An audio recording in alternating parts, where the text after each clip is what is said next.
December 17th, 1928. The streets of Lahore buzzed with the hum of daily life, unaware that history was about to be rewritten. Bhagat Singh, only 21 years old, had made a decision that would echo through generations. But what if in that moment he chose a different path? What if John Saunders had never been killed? Picture this: Bhagat Singh and Rajguru lying in wait. The tension is suffocating. Their target wasn't John Saunders but James Scott, the man responsible for the brutal lathi charge that took Lala Lajpat Rai's life. But as fate would have it, Saunders walked out instead. In a heartbeat, the young revolutionaries acted. Shots rang out and Saunders fell. But imagine, just for a moment, if Bhagat Singh had hesitated, if his finger never pulled the trigger. How would history have unfolded? Bhagat Singh wasn't just a revolutionary. He was a thinker, a man who wielded words as fiercely as weapons. If Saunders had lived, perhaps Bhagat Singh would have had more time to channel his energy into spreading his ideas through speeches and writings. Would his articles, denouncing imperialism and inequality, have reached more people?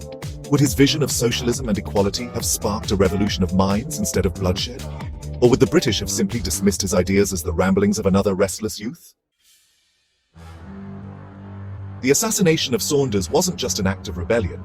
It was a slap in the face of the British Raj. It showed that young Indians were willing to take bold, even deadly steps to fight for their freedom. But if Saunders had walked away unscathed, would the British have continued underestimating the revolutionaries? Would Bhagat Singh have been just another name in their files, instead of the nightmare that haunted their empire? Bhagat Singh's death at 23 turned him into a martyr, a symbol of defiance and sacrifice. But what if he had lived? What if, instead of dying on the gallows, he had spent decades leading the fight against British rule? Imagine Bhagat Singh as a key figure in post-independence India.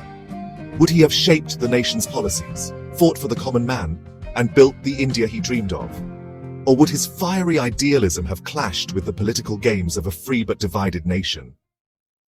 The Saunders assassination ignited a spark that spread like wildfire.